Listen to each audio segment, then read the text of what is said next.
Good evening. Oh, I missed that. I missed that. It's been so goddamn long. What's up, Ryan? How you doing, dude? Man, doing better than I had been, so Yeah, I'm no, excited to be here. This is therapeutic.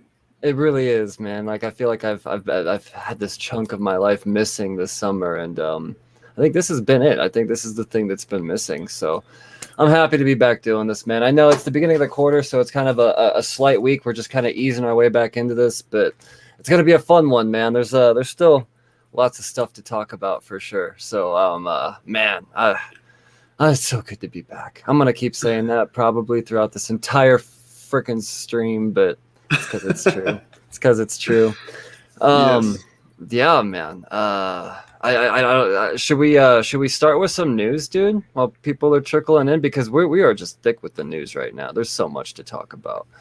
Yeah, that's probably going to be the biggest section for tonight, so Yeah, well, let's you start were that. yeah. Well, let's start out real juicy. I don't. There's some stuff that you were you were mentioning right before we hit live. I was like, wait, I didn't know this. So dude, let's just get right into it, man. What were you saying with Action Lab? There's some Action Lab stuff going on.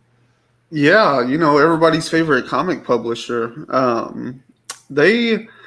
We've all known that they're kind of shady. I don't think that's ever been any kind of secret. I think the most obvious element to them is the fact that they don't want to put anybody's name on the front of the book, even though these are the people making the books. So Mm-hmm. that's a shame. But Jared Luan of so many other books, pretty strong writer. He's paying his dues. He wrote Dryfoot and a couple of other books now. And he had a book called Crash and Troy that Okay. was coming out from Action Lab. And I don't know exactly what happened with that because I wasn't following that story that closely. But essentially, where we're at now is Action Labs is not releasing that book, nor are they paying the creators, nor are they releasing them from the contract or releasing the book back to the creators. Mm-hmm. So at this point, they are holding this book hostage, and it's really taken off on Twitter. I mean, people have hashtagged, free Crash and Troy, of course, but now more and more creators are kind of coming out of the woodworks and telling their stories. I just read another one earlier about a Tesla book. They published 4 volumes of it basically, but the guy, like in a Twitter thread, he tells his whole story. He was the artist on the book. He got paid $4,000 basically over the course of 4 volumes of this book, and he's in a situation where they're also holding his book hostage at this point. And when he broke it down, they were basically paying him $17 a page to do the art on this book. Wow, man. And I see. I've had numerous conversations with Action Lab creators, and it's off mic. It's never a nice thing. I'm not saying every person that I've talked to, just to save face for everybody. I mean, I don't want to throw anybody under the bus, but there's a good amount of people that for sure have just, they're still waiting to get paid. Like I said, their name's not on the book. I don't know, man. I'm just not a fan of the way they do things, and it's such a shame that they kind of they paint this pretty picture to new creators, and they say, oh yeah, we'll get you on a shelf, but they turn it into this awful, horrible experience. And I mean, I don't know, it's a wonder that people like Rylan Grant and David Pepos are still going as strong as they are after going through the Action Labs. I'm not saying they're people that have badmouthed it, but those are people that have paid their dues, let's put it that way. Yeah, And yeah. they've come out ahead. And I mean, to think that the Action Lab holds Spencer and Locke terrifies the shit out of me. Hmm. That's that's I think that's that's the scary only stuff. Action Lab title I've ever read, and Yeah. man, it's so good. How Oh, could you not read it? But at the same time, there's something about putting money in their pocket that I don't like. yeah, yeah. I mean, it is what it is, man. It's just in every industry, there's always going to be some kind of sticky whatever, and it's unfortunately Action Lab just kind of holds the title right now. It's almost, I mean, it sucks to see the people that are going through this right now go through it, but at the same time, it seems like it's bringing some stuff to light, and maybe now they'll backpedal and they'll change their ways, and they won't be so just blatantly. I don't know. I'm not going to say any bad words, but I don't know. It's almost like a blessing in disguise that it's happened, because it's been going on for so long. This isn't something brand new. It's just finally some people are going, fuck this. I've had it, and that's a lot of times that's what happens when you corner people with nothing to lose. These are brand new creators, I mean, some of them are like, fuck it, maybe odds are I'm not going to make it, so might as well take something down with me. So I don't know, man. It's just a matter of time before the wind caught up to them. So I don't know, man. That's interesting stuff. I didn't know all that was happening. That's it's really erupted. I think it was. I mean, Jared's been pretty open that there was something weird going on with that book, and then I think it was supposed to come out, and it just didn't show up. And so that was the point where he kind of broke publicly and said, like, I don't know, Action Lab was supposed to have the book out, and now they're telling us it's not coming out. And that was probably like 2 weeks ago. And then it seems like every day since then, I've just seen it kind of turn into this whole movement. And now almost every time I check Twitter, there's like some creator, writers or artists or whatever, have some kind of thread going where they're ranting about their experience with Action Lab. So hopefully this causes a movement that really pushes them either out of the industry or to change their ways and break good, Yeah, we'll see. That's all we could do right now is just sit back and watch like this. If there were ever a time for the eating popcorn gif to pop up, right? I mean, this is interesting as shit for sure. Man, I'm glad you brought that to my attention. One thing I kind of popped up. I'm just seeing this tweet. I'm not sure exactly when the tweet came up, but from old Scott Snyder, Noctera is unofficially going to be a TV series. They inked a deal. They haven't made any official announcement as far as where it's going, but this is a book that, you listen to Pull List Priorities. I touted hard, and as the series goes on, I've been boasting the hell out of it. So this is one of those I told you so moments for any of the speculators out there listening to Pull List Priorities, because and more than anything, I'm just happy to see it, because this is something that I really would love to see adapted. As a matter of fact, at the shop this morning, I bumped into someone, and they just look at my stack and they're like, "Oh, do you read Noctera?" And I mean, not that it was a Noctera week, and the news hadn't even come out yet, or at least this person didn't bring it up. It was a book that people are talking about. So I chatted for like 7 minutes about this book, and then I came home and saw the tweet, and I don't know. I'm so pumped for this, man. Have you been reading Noctera at all? Following this? No, I haven't read any of it. That information is relatively new, though. I can tell you that much, because I'm in Scott Snyder's his new course and stuff that he's doing, the classes he's holding. And so he had a class. We did one last Wednesday, I think. And during the class, he mentioned that there's Noctera news that'll be breaking pretty soon, but he still couldn't reveal what specifically it was. So nice. That news is at the oldest, it's like 6 days old, because last Wednesday night he told us he couldn't say anything about it. Sweet. That's awesome, man. No, I'm so pumped for this, and like I said, it's one of all the more reason for if you don't listen to the podcast, the Cheers to Comics podcast, Pull List Priorities, man. I could call them sometimes. Sometimes I got their number, man. So I was so excited to see that. Yeah, I know everybody that's reading it really likes it, and they're excited for it to get it to do. Yeah. I've got some really, really stupid fucking news for you, man. I was at the shop this morning and talking with old David, and we were going. Batman Day's coming up. Doing all the bundles and all that stuff. Well, DC has run out of printing paper. That this is actually a real thing. I had to like double. What the fuck did you say? DC has run out of printing paper. If this is not a sign of what the fuck is going on at DC. So the reason why I say that is because my shop ordered, they showed me their order form, and then they showed me the email back from Lunar. I don't know if it was Lunar or DC, but regardless. So they put in an order for 127 bundles. A bundle is 25 comics. Okay, that's a lot of fucking books. Well, they got a thing back saying, well, I see your 127.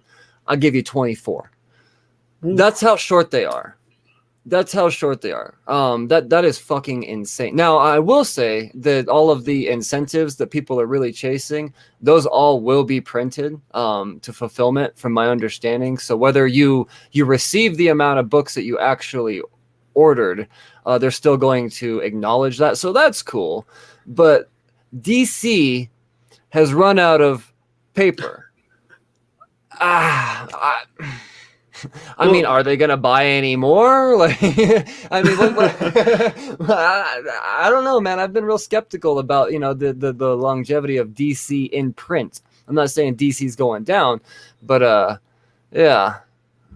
Where are their printers located? They could be affected by weather. No, it's specifically this one book. I don't know. I mean, I don't. That's a good question. You could take that into consideration, but I've been hearing that this is on the horizon. That it's these supply chain issues that they're running into from the pandemic. Because when everything shut down hard last year, all the stuff that was there kept going out. But then for like almost 6 months, nobody made anything in certain parts of the world. And so now that's starting to catch up to us. So I wouldn't be surprised if there's more paper on the way, but I know bags and boards have become harder and harder to find. And I've been hearing the bags right now at my shop suck balls so bad. Like these are the worst bags. I don't know, man. It's like you find a collection from 20 years ago, and the bag's like kind of sticky and rubbery. It's not real smooth. Looks like there's like oil in it or something. That's what these brand new bags feel like. It's been sitting in the back of somebody's warehouse for 20 fucking years, and that's all there is right now. I mean, this is scary shit. I mean, this. I was thinking about this. Eventually, there's going to be a time. I mean, this is right now is the great shortage of bags and boards. We can call this right now. Now we have to take into consideration, there's a lot of books right now that because of the price hike and just the scarcity in general, that are not getting bagged and boarded. A lot of books right now are just because it's not, the means aren't there. So take that into consideration, if 10, 15 years from now. I mean, it's this general time period, the books that came out in this, I don't know, 4-month gap and beyond, because it hasn't ended yet. The bag plague. It's bag plague. Yeah, man. It's I don't know. I was thinking about that, and books that have come out in this block of time. Keep your eye on those, because they may be scarce to find in decent condition and boxes in the future. Because once they become available, I mean, shit, are you going to go through and buy the 500 bags that you need to, I don't know, man. I don't know. It's crazy times. It is. It'll be interesting to see how this paper shortage plays out too, because I know DC says they're going to print all these books, but leave it to collectors to find a way to identify which ones were printed and which ones were printed later once they got more paper, and like somehow figure out how to make those more rare, Yeah. It's hard to say, man. This is fucking crazy. I can't believe this is even a conversation right now. Right? DC Comics is run out of paper, and we don't have anything to put our books in. This is nuts. This is nuts. I wish there was an alternative to bags and boards. I was thinking about that the other day, but I mean, no, these things are designed specifically to, keep calm with the acid and blah blah blah. I don't know, fucking technical words and shit. It's I don't. I clearly wouldn't know how to make an alternative, is what I'm saying. I mean, I don't know. Maybe like rip the covers off of like regular books and then wrap your book against it in saran wrap. Yeah, I don't know, man. This is crazy times, Right? but What a time to it, be alive. it really is. It really is.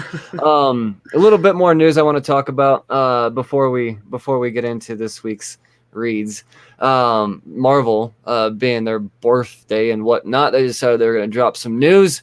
I love it when Marvel news is comic book news because, yeah, we got enough excitement going on with the movies and shit. We don't need any more movie news. We got enough to keep us excited. I want to know what the fuck I'm going to be reading in the winter, and Marvel has announced that. So, have you checked this out at all, man? No, I haven't seen. All right. Well, they released their winter timeline from December to February, and they've got some intriguing events coming up to for sure, man. The first one really being right off the bat, like one I'm most excited for is coming first, and that's Devil's Reign. It's a Daredevil event, and it's Kingpin centric, so naturally I'm gonna be all about it. And this is this is good stuff, man. I'm it's Zarsky. You know, we're gonna continue to learn what the hell's going on in the Daredevil universe. Elektra's still Daredevil. So I don't know, man. I have a feeling there's going to be some stuff that comes to light. You know, some stuff is going to be solidified because people are saying this Elektra thing as Daredevil is not going to live on and blah blah blah. But here we are. So I don't know, man. Are you a Daredevil reader at all? Does this excite you? I mean, I haven't read any of this Zdarsky Daredevil that I've heard so many good things about, and I know I need to check it out. It's the best ongoing in comics. It really is. Like in all of comics. Yeah, I read Zdarsky's newsletter though, and this was a great issue of his newsletter because one, he talked about this Devil's Reign thing. He said it was supposed to be a Daredevil story, and every time he kind of like sent in part of it to, you know, he would send in an outline or whatever to his editor, and his editor's like, this is too big for Daredevil. Like this is too big, and so that's how it actually turned into a Marvel event. And so I think that's great, just because it sounds like he's organically written all of this Daredevil stuff that's just been falling into place. So for it to organically evolve into an event makes me a little more interested than I've been in an event for a long time. So that's pretty cool. I also like in his newsletter, you know, he's writing and he says he showed the picture of the timeline, and then all of a sudden, like right under that, the text, he's like, wait, what's that? Computer enhance. And then it's just like a screenshot of the Devil's Reign logo all zoomed in, so it's all pixelated. That's he's awesome. Like, computer, you are shit at enhancing. Computer, insert secondary promotional material, and it's a clear image with his name and everything on it, like the actual promotional image. So the way he writes is just like absolutely comedic. It's so perfect. He's one of the most entertaining people in all of comics, in and out of comics. He's the shit. I love him, man. I absolutely love him. There's an Avengers event coming up again. This is Jason Aaron, and from my understanding here, I've got a little synopsis here brought to you by Outright Geeker. I gotta appreciate them putting this all together here for me to share it. Let's see here. Avengers Forever pulls together archaeologist Tony Stark, aka the Invincible Ant-Man. So we're talking multiverse here, and the Avengers from across the multiverse to bring order to timelines where hope is a 4-letter word. Jason Aaron and Aaron Cooter present an all-new series that will redefine the Avengers as the multiverse's mightiest heroes. I mean, I love anything that Jason Aaron does. His imagination is amazing. I would imagine this is obviously an outside of the timeline situation, a just for funsies type of run, but I'm 100% about it, man. Yeah, I mean, Tony Stark, aka the Invincible Ant-Man, he's an archaeologist. I'm into it. I mean, yeah. There's also cool. It really does. I'm not disappointed by any of this at all. Then there's what is this? Timeless. Let's see here. The future of the Marvel Universe is here, and Timeless is where it all begins. When a threatening new timeline emerges, Kang, the Conqueror, must fight his way through the coming year to protect the main 616 timeline he's worked centuries to solidify as his own. Jed McKay, Kev Walker, and Joe Bennett with Mark Bagley and more provide a first look at what's coming to the Marvel Universe in 2022 and a story that will prove the future is timeless. So this is pretty much their setting up next year from what it looks like. And I mean, I think the way that one appears on the graphic is one of the more interesting inputs, because to have a solid timeline, but then put something called timeless in the middle of it, and it actually breaks the timeline, I think that, that's kind of interesting. That might indicate something there alone. Here's what I'm calling. I'm gonna call there's going to be a string of relaunches, and they're gonna yeah. I don't know. I'm gonna leave it at that. I'm gonna say there's gonna be a string of relaunches, and there's gonna be some stuff kind of rewritten a little bit, and I don't know. You think this is gonna be their turn on the DC Infinite Frontier Omniverse thing? No, I don't think it's going to be to that level. I just think there's going to be some things that are like, I think we could have done better here, or we could change this. I don't know, because Marvel has no problem just relaunching a series. So, yeah, I don't know. I'm calling that. It's going to be just a new era. That's I don't know. I don't know any better words to put it, but with them, bringing in timelines and Kang and everything, they're just gonna kind of, I don't know, just take away what they didn't like and build from there. That's where I see it going. There's also, of course, there's going to be an X-Men thing. We've got the 10 lives of Wolverine and the 10 deaths of Wolverine. So we're gonna get another House of X, Powers of X type of 10 issue from both sides back and forth. I mean, we've seen how they do this. It's going to be the same type of situation. But one thing that was brought to my attention, and I got to give Ryan Gomer from Outright Geekery credit to this. What 10 lives and deaths are we talking about? Because sure, he's died a billion times and come back a billion times. But the thing that really interests me is, what about Mora?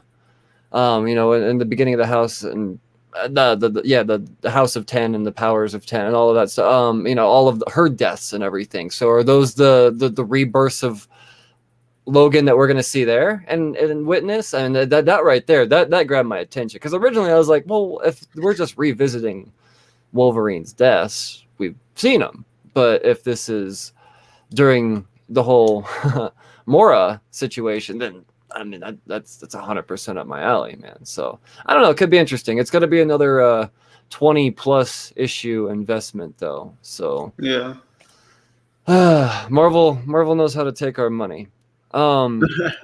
She-Hulk's getting something on this timeline, which is exciting.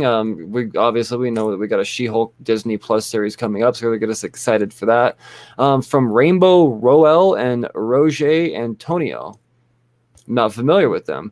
They throw the book at Jennifer Walters as she tries to put her rage-filled days behind her and return to practicing law in defense of the innocent. But when a friend from her past comes knocking with a mystery she can't resist, She-Hulk gets back to bashing. So, the only thing I get out of this is that she's not going to be the Winter Hulk for much longer, because yeah.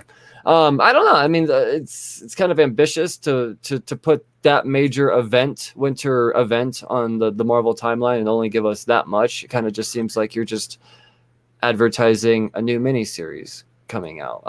But I don't know. I mean, obviously they're going to try to get us excited for Shulky, so I don't know. That has my attention. It did its job. I'm going to be more interested in it now than I would have before if it wasn't a part of this big Marvel announcement. So. Yeah, good job marketing. Do you think you think that's going to be a number one? Yeah. After this timeless thing?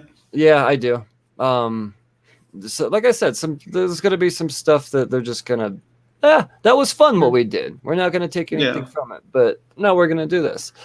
There's going to be a Fantastic Four situation. Dan Slott and Carlos Pacheco with Rachel Slott. Let's see here. Reckoning War, an epic saga over 15 years in the making. The original secret war of the Marvel Universe has been reignited, and every living being in reality is in danger, for we are finally at our day of reckoning. So, oddly enough, for as long as the Fantastic Four have been back, we haven't seen a Fantastic Four-centric situation. So it's about time. And once again, they're obviously getting some things hyped up. So, yeah, I don't know. I think they're doing a good job here. We're gonna have a lot of good stuff to read this winter. And then the last thing we have here is Moon Girl. We've got a Moon Girl event happening. Lunella Lafayette and her lovable 20-foot dinosaur are back in Marvel Comics' Moon Girl and Devil Dinosaur. But what shape will their partnership take in this exciting new era? Keep your eyes peeled in the coming months for news about the next adventure of the biggest brain in the world that will send dino-sized shockwaves throughout the Marvel Universe. In 2022, Moon Girl and Devil Dinosaur will bring new meaning to the term Marvel Team Up in a tale that promises to shake your world. So, like I said, they're just getting us excited for the Disney Plus stuff that's coming in the future. They're just, hey, remember her? Or, yeah, I don't know. There's a lot of priming going on here. But at the same time, I think there's a lot of really, really good, juicy stuff happening too. More so in the beginning of the year. But as it goes on, it kind of gets less and less interesting for me. But still has my attention for sure. So, yeah, I don't know. I'm happy to see Marvel making big announcements. They still have paper. They're doing just fine. Not that I think there's any real significance, but interesting that this timeline begins and ends with Devil. Could this be the Mephisto thing we're all waiting on? Piecing shit together. I like that. I like that. And then the wintertime, hell freezing over and whatnot. I don't know. Right? Good call, man. I like that. Detective fucking Ryan. Good shit, dude. I'm ready to talk about books, man. I read some books today. Not as many as I normally do, but just kind of eased back into it. It was a nice little week. Yeah, I want to start with a DC book, Infinite Frontier, number 5. Man, have you been reading any of this at all? Infinite Frontier, I've read up to issue number 3. Okay. It's important for sure, but at the same time,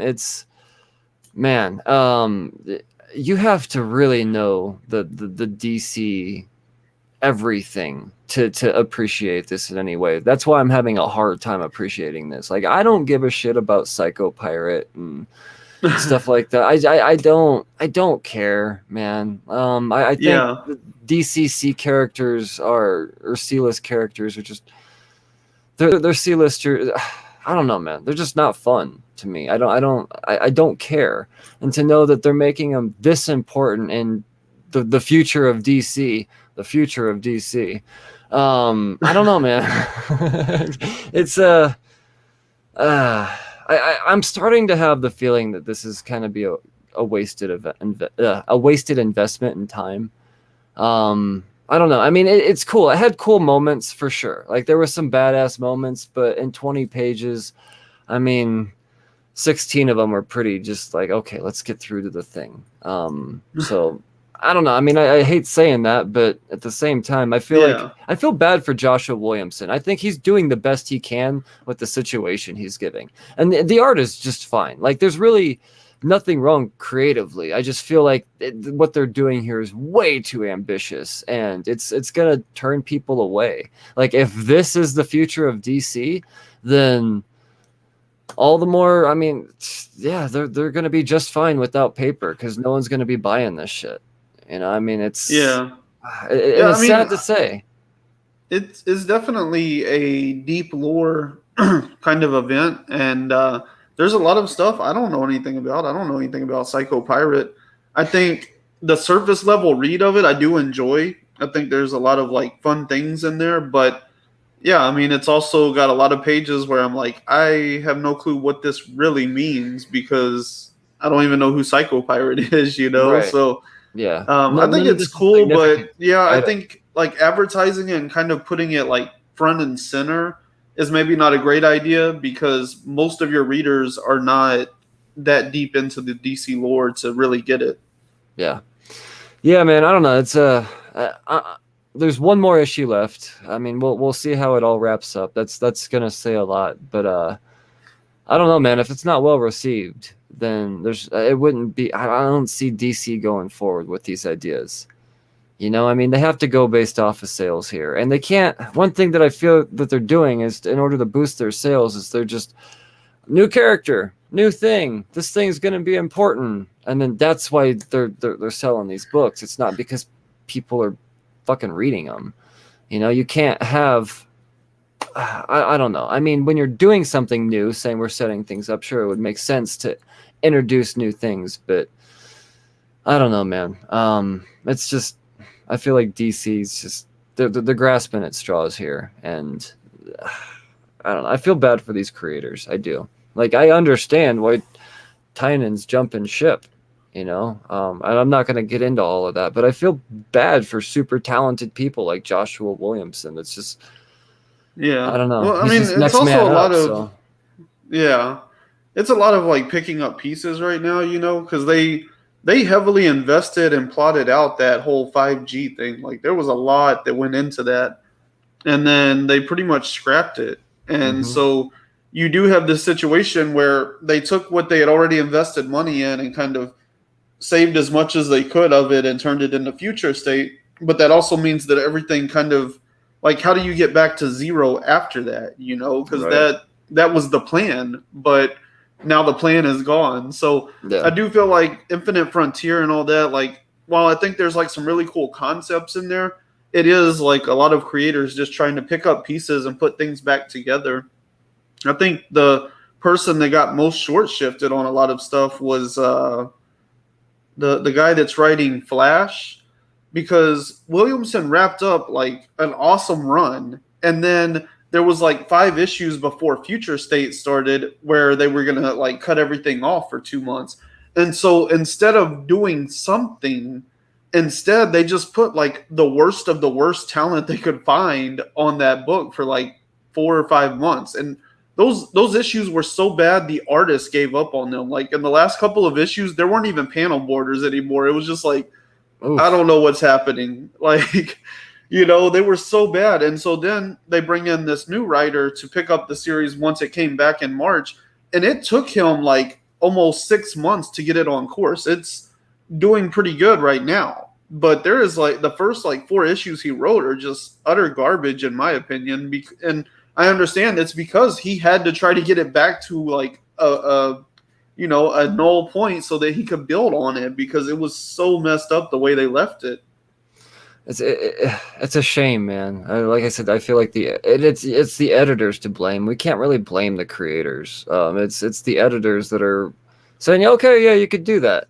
You know, because I mean, Yeah, a good lot of like creators can have corporate bad ideas. shakeups Yeah. There's a lot of between like AT&T selling DC yep. to Discovery, and they fired Dan DiDio, and they were doing the hmm whole 5G thing, and then they scrapped that, and it's like there's so many things that went wrong for them at the end of last year that like it's just a big whirlpool of like we got to figure out where we're headed. Yeah, I'd say. Well, I don't know, man. We'll just have to see. Like I said, there was a point in time in this book where I almost thought I realized what they were getting ready to do, but then they just quickly were like, "Oh no, that's done. We're all back." And I don't fucking know, man. I really don't.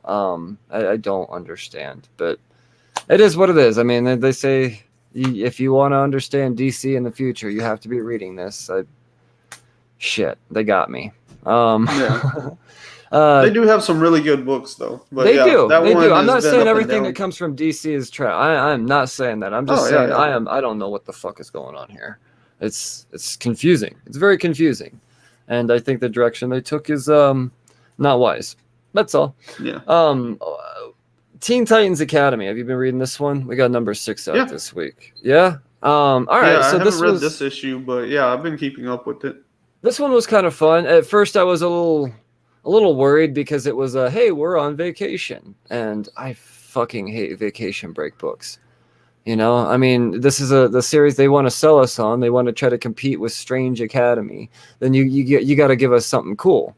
Not hey, let's fucking try to find new ice cream or some shit like that. Thankfully, that's not what this was at all. It immediately turned super fun because for whatever reason, it turned into a Scooby Doo mystery, like a literal fucking Scooby Doo mystery. All the teens were they had their own Scooby Doo esque persona. There was a Velma and a Shaggy and a Scooby and yeah. Freddy is that it?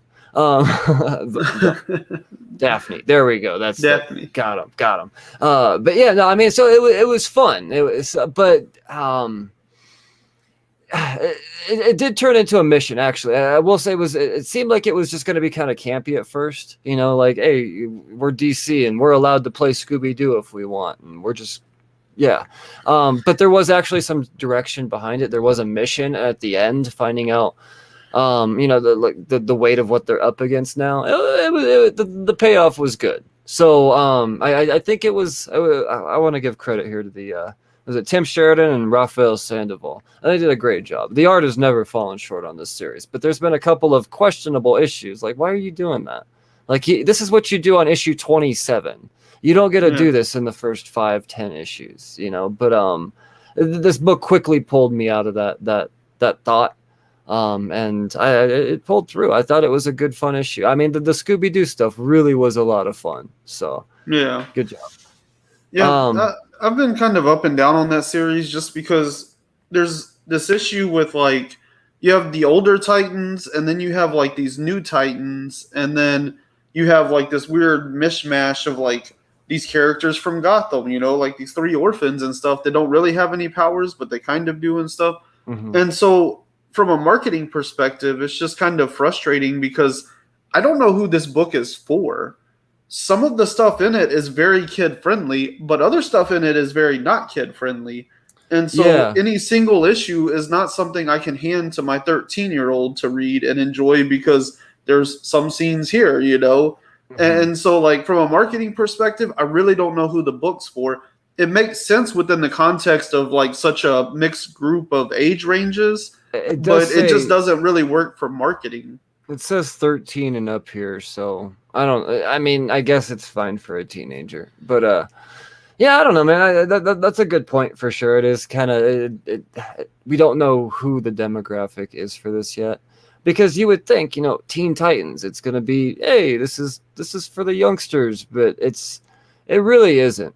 And I have a feeling that Stitch, one of the characters in here, one of the new characters, this particular issue, they're really trying to turn him into like the Deadpool of the. And I mean, you read the yearbook issue? I don't recall. I may have, but the annual was presented like a school yearbook, very well done in that sense. Okay, then like, I did not. It was very like school yearbooky, but the first story in it is about Stitch, and that's kind of where you really get concrete information about why Stitch could be so important to everything that's going on in that book. Okay, cool. I mean, he was definitely the driving force of this issue. That's for sure. It has me interested in the character even more. And I don't mean that as a negative at all, saying this is the wannabe Deadpool.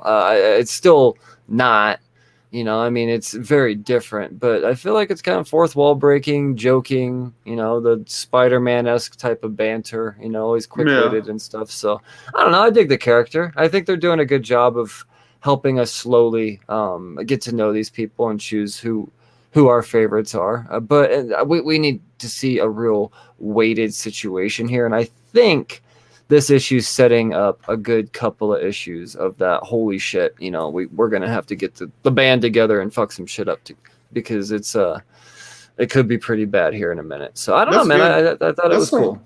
That's the one complaint I've heard about Strange Academy is that it's just like, it seems like it's going nowhere. They're not really getting into any like big bad kind of stuff and things like that, no stakes. And so I think it would be wise of Teen Titans Academy to go ahead and get to that point. Yeah. because that seems to be what a lot of people are falling off of Strange Academy for.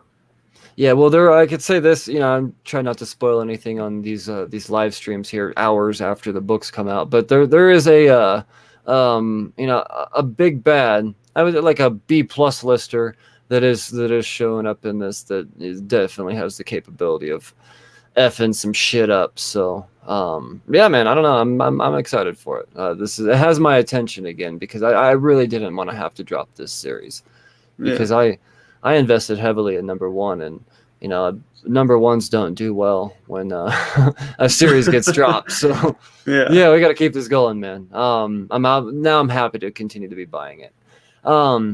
Captain Marvel number 32. There was supposed to be some, first team appearance of the Dark Marvels in this.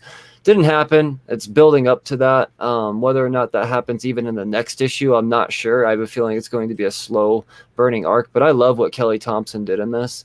There was I don't know. This is a run where I could jump in arc to arc. I don't have to read 2 arcs beforehand. She does a really good job of really containing these, and I don't know. This arc, once again, this is one that has my attention. I like the whole Vox arc that she did beforehand, the whole Dark Avenger and everything like that. So this one, it's interesting for sure. They are definitely going to set up a Dark Marvels team.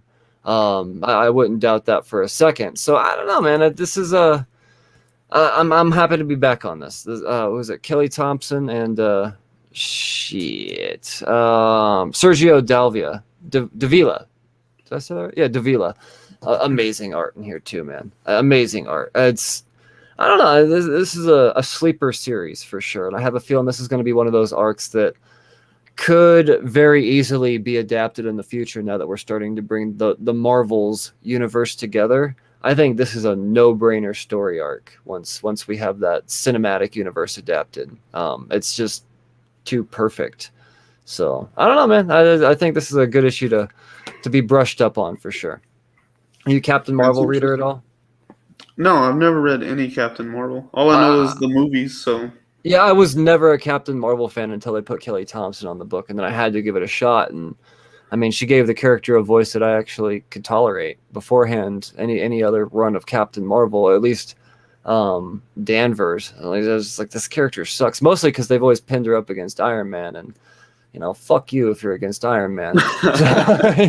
But regardless, yeah, it's she made her okay for me. Actually, more than okay. It's a character that I actually have some respect for in the comic book universe. So, yeah, man, I dig it. It's awesome. A lot of fun.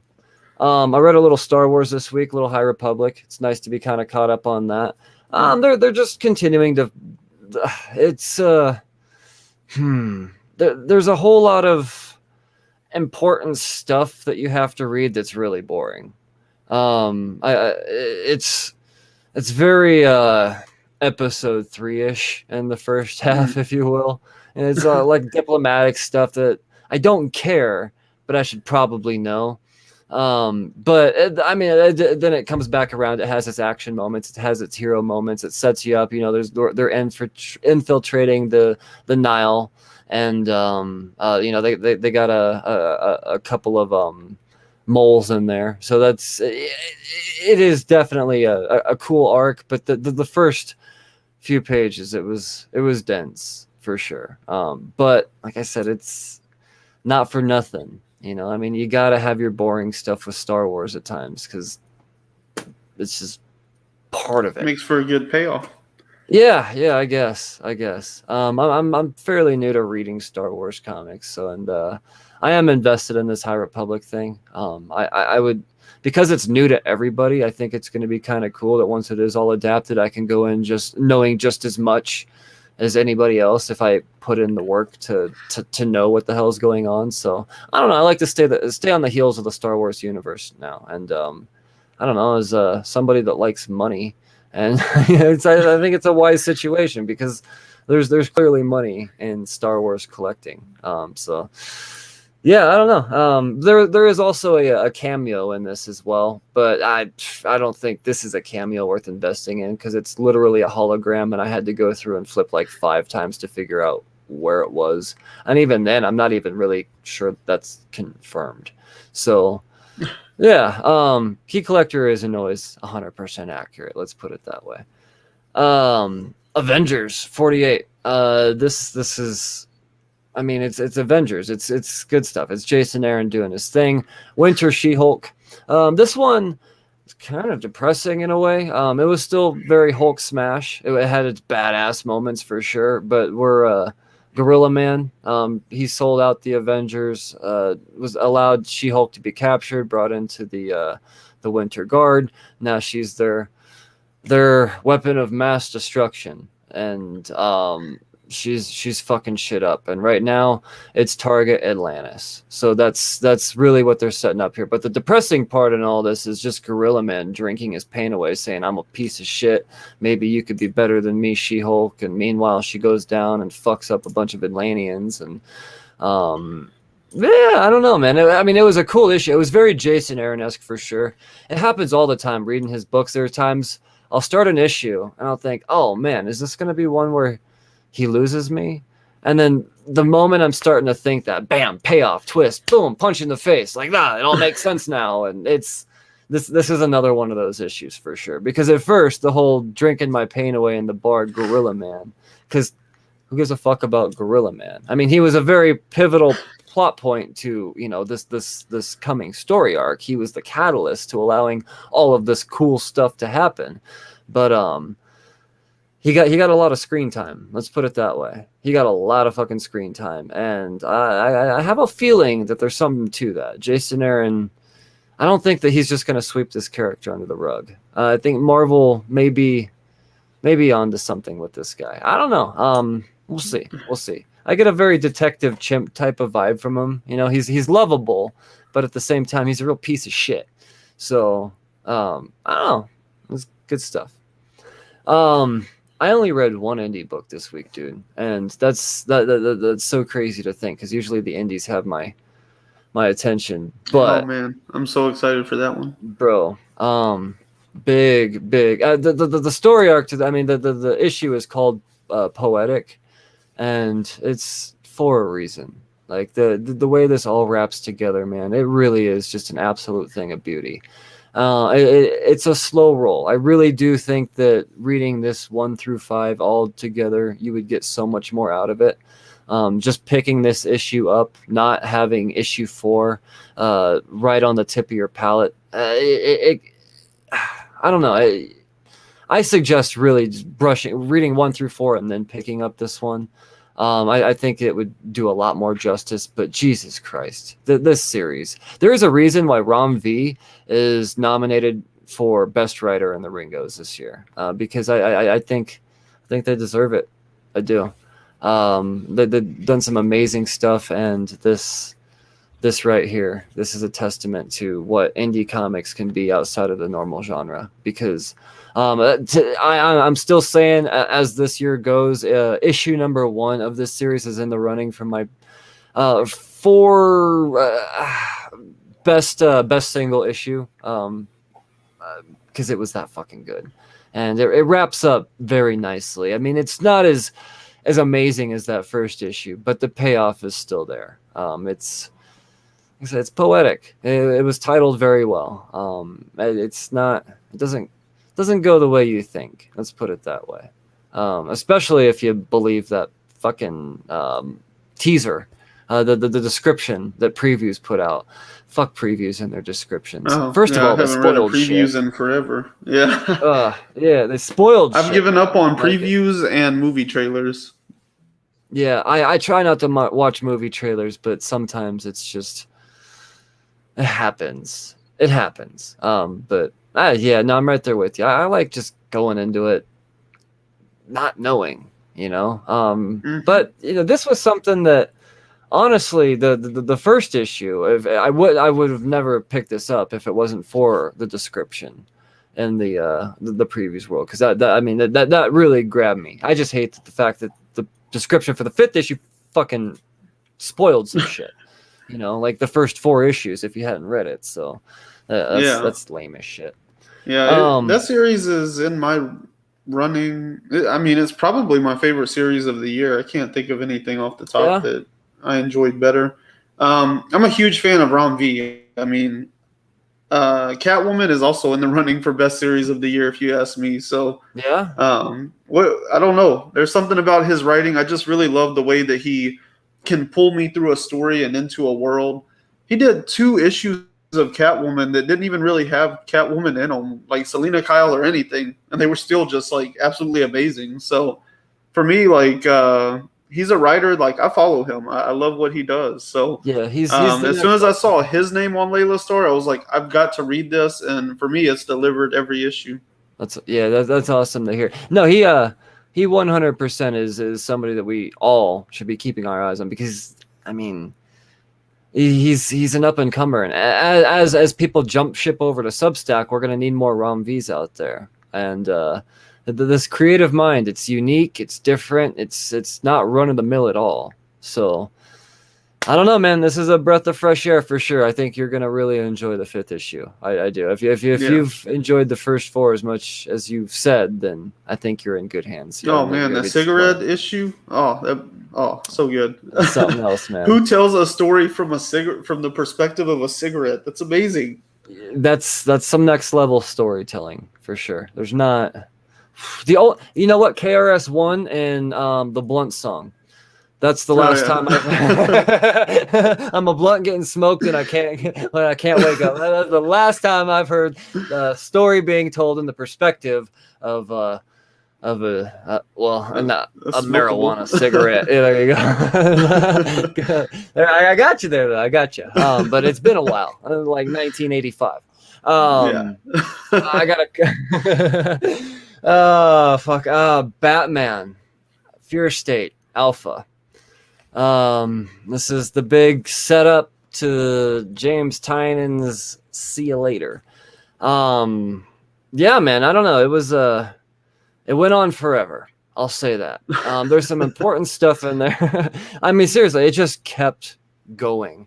I mean, but it was all key information. It was just, it kept going. They really, the first, I don't know, like 20% of it was in some way, shape, or form just wrapping up everything that have happened since Tynan's taken over. And just a matter of like a news broadcast, which I thought was cool. You know, I mean, yeah, you get it. You understand where these characters are at this point in time. But it just kept going, man. Like this Fear State thing this thing better be fucking massive because they are bringing in everything. One of the things the speculators are eyeing on here is this anti-Oracle. I don't know after seeing anti-Oracle in this if this is an issue to speculate on after that because it's literally just like a what's the fucking oh god damn it, Occupy, I don't know, the fucking Occupy Wall Street. Yeah, the V. What's the crazy group? Those guys. It's Anonymous. Anonymous. Yeah. It's they essentially Oracle gets hacked by Anonymous is what it seems like, and now that's the anti-Oracle. Like they're setting all that up. So essentially, they're all communications have been compromised. So they're planting that seed that's going to make shit difficult. Batman is under the fear toxin. He's Scarecrow has him all tied up, and that whole thing's going on. Batman's fighting it. Scarecrow's saying you're never going to fight it, and Batman says I'm going to fight it, and Scarecrow says you're never going to fight it, bro. It's too late. That whole thing. Was this an oversized issue or? Yeah. It was so oversized. I think the cool thing on here is setting up Peace. I think a Funko or something just fell on the wall. I don't know what the fuck. I don't know where it landed. Peacekeeper 1 has been inflicted with the fear toxin, so he's been set loose, and because there's no communications or anything. I don't know, man. It's that part's cool for sure. That's intriguing. No, this crazy motherfucker is going to be on the loose, just blasting people, scared as shit. you know, because he's a super soldier. He's essentially Captain America. That was just a prison guard at Arkham. But I don't know. He helped a couple people, and yeah, we'll give you this super soldier serum. I don't know, man. There's some stuff in here that's kind of ham-fisted, but at the same time, interesting. More so than anything, I think Tynan, he hasn't had a lot of criticism going into this. You know, he's been doing things for sure. But the big thing that I saw a lot of hate over was the fact that they finally made Poison Ivy kind of, you know, an anti-hero in a way. And then Tynan came and was like, oh no, this bitch bad.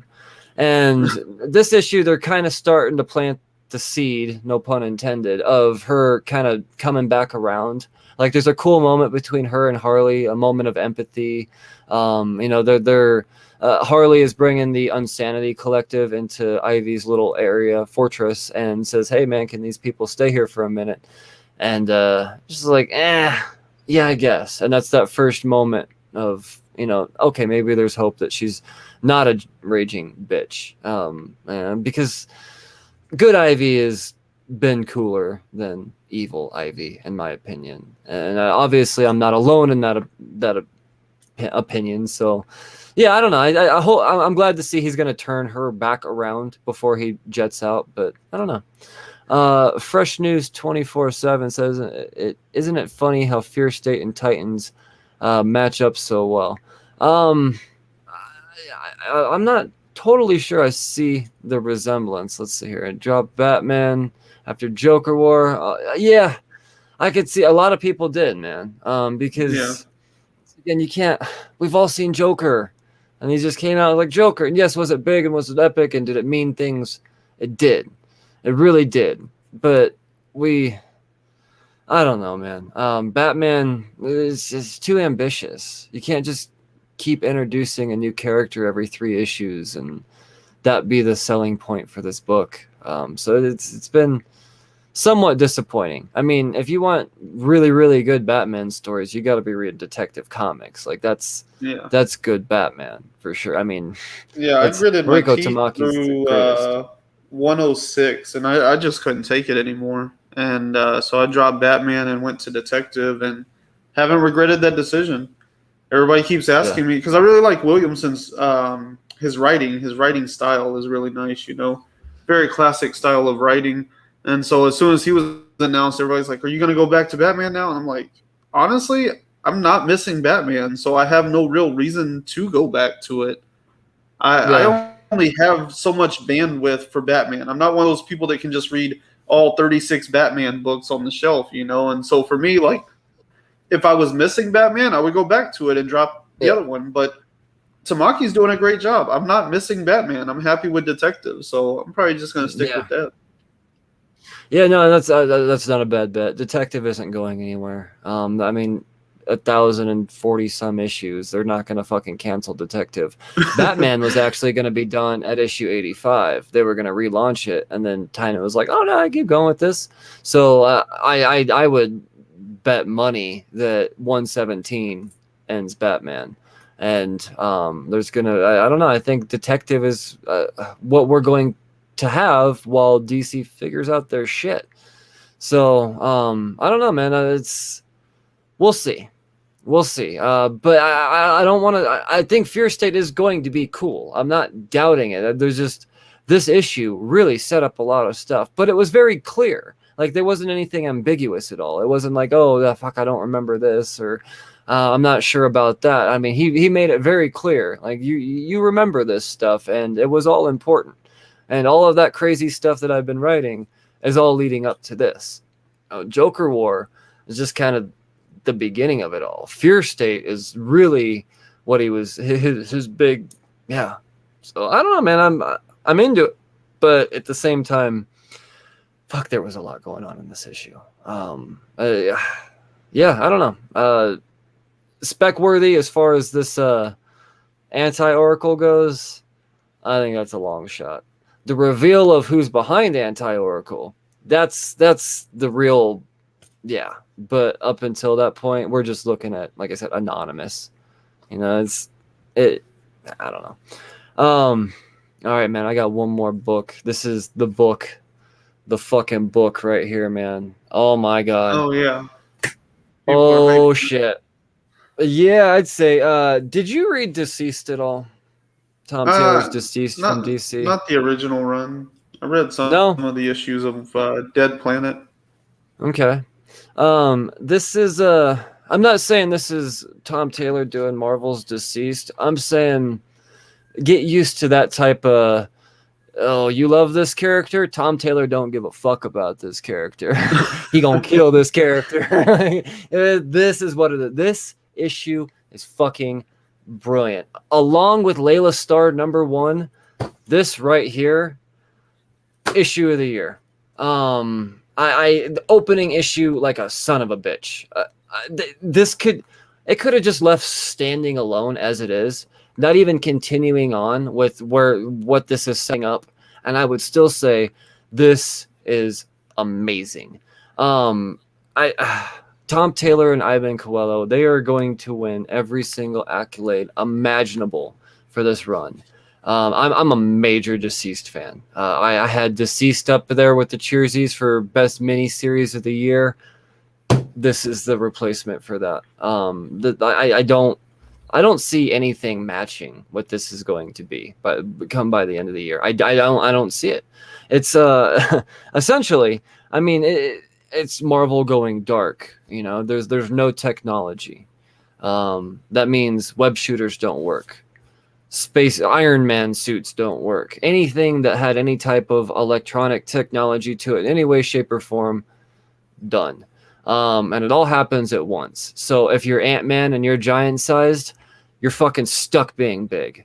I mean, it's insane. But more than anything, they bring in the Unmaker, and that's the catalyst to all this. The Watcher comes down, and finally he's like, all right, bitches, this is what I've been waiting for.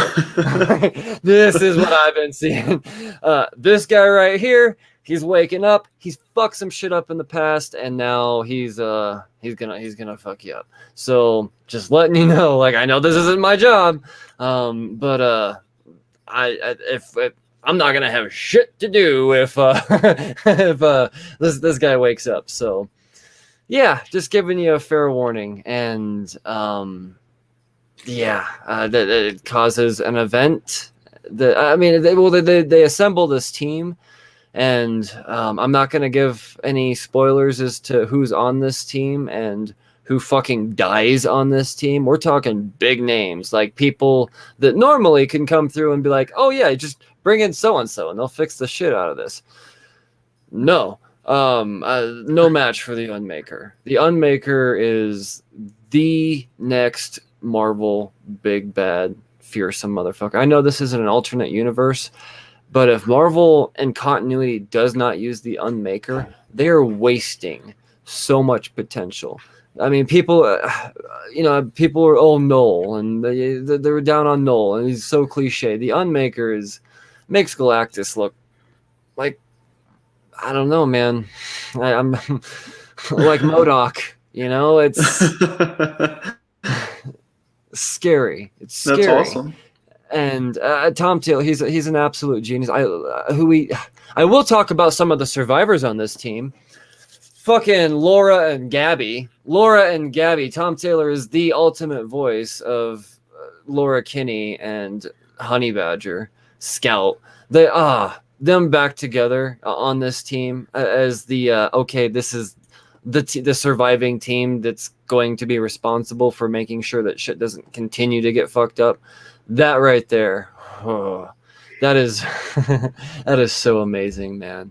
I don't know. I'm a fanboy of those two. The more relevant they make them, the better. The fact that in this entire Hickman universe, no one has even brought up Scout. Like, I love that Laura is actually, she's on the main X-Men team now. That I appreciate. I really admire the hell out of that. But still, no one's even brought up Scout, and so it's that pains me. But Tom Taylor, if there's anyone that's gonna bring up Scout, it's gonna be the man that fucking created her, and I can't wait to see. This is going to be the best 6 issues of my life. I really have that much. I have that. It is that good, Ryan. Seriously, man. It is. So amazing.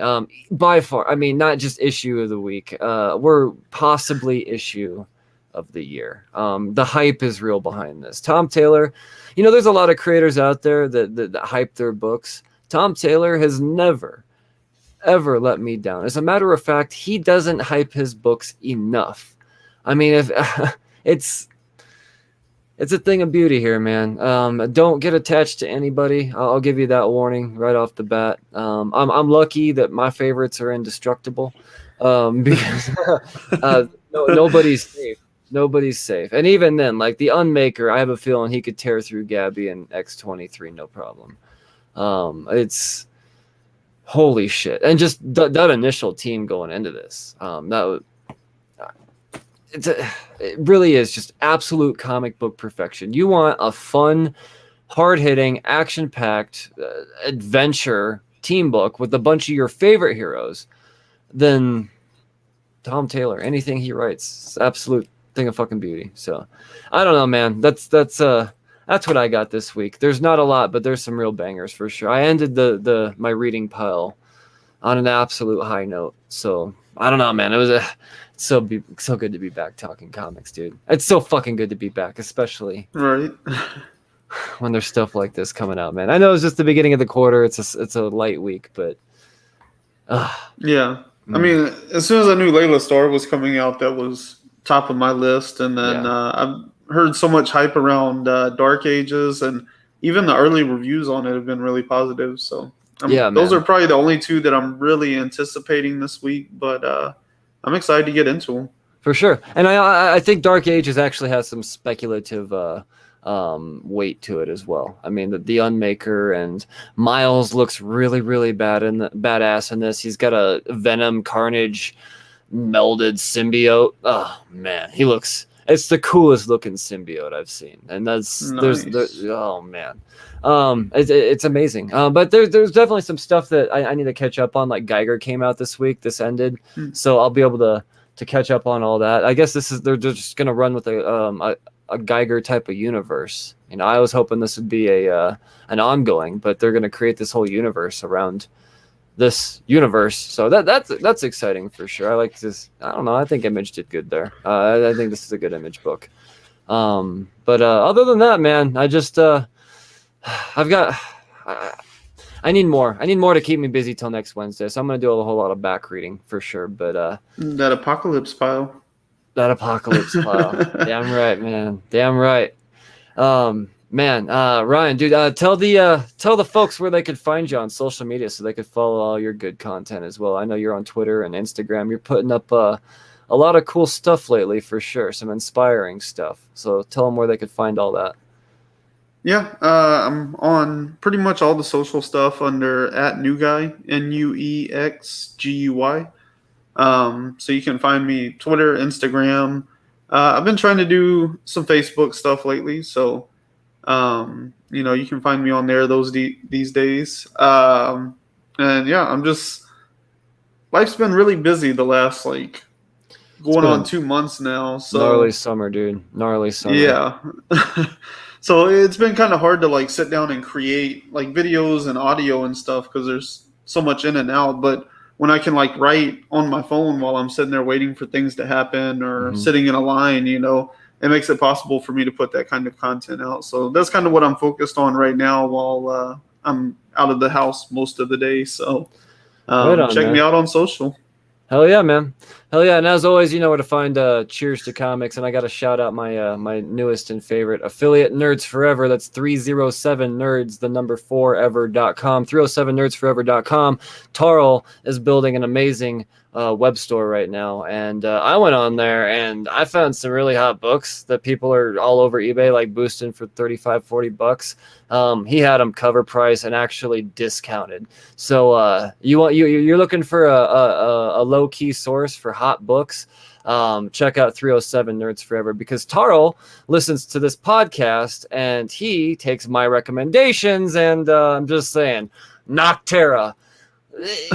Just saying, that's just one of more than a dozen. So yeah, check out Nerds Forever. And if you just so happen to be in Newcastle, Wyoming, or you're planning a comic book road trip while the weather's still 300 degrees, then you gotta stop through Wyoming, because it is the absolute best fucking customer service I have dealt with, hands down. And that's that could be hard to come by in comic books situations at times. So Nerds Forever, man. Yeah, you know where to find Cheers to Comics, Spotify, all that good stuff. Check out Pull List Priorities. Amazing interviews coming up. That last one was so good, man. Yeah, you like that?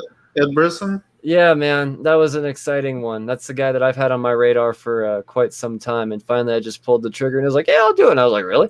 Okay, cool." Let's do it. It was exciting to talk Beyond the Breach and fucking Clown Hunter. You know, I asked him in that interview, I was like, "Are we gonna get any Red X revelations in this?" And he was like, "I don't know." And that last page, I don't know. I'm gonna say, I don't know if that Clown Hunter book is the thing to speculate on, but I think it furthers my my thoughts on who the hell Red X is. So yeah, man, I don't know. That was a fun chat, being able to be that much. That John Layman, man. John Layman is like the best writer in comics that nobody's reading. Oh yeah, you're right. I forgot. Taro done set up you listeners with a promo code as well, as of like 40 hours ago. So if you go to 307nerdsforever.com and use the code I think it was just Cheers 15. I believe it was Cheers 15. I'm gonna quadruple check that right now. You're gonna get yourself I would imagine. Let me just triple check. Yep. No, it's just code Cheers for 15% off. 15% off your books for using code Cheers. When you have an Urban Legends #6 just sitting up there, multiple copies, and then you go and use code Cheers 10, and you still get 15% off cover price of a book that's reselling for $30 to $40. That's why Nerds Forever is. They're the shit. They're the shit. So yeah, man, I totally forgot about that. Thank you for checking that out. All right, people. We'll talk to you the next time there's things about comics to talk about. As always, we commend that you stay safe and read responsibly. Until next Wednesday. And now the awkward part while we wait for the broadcast to end.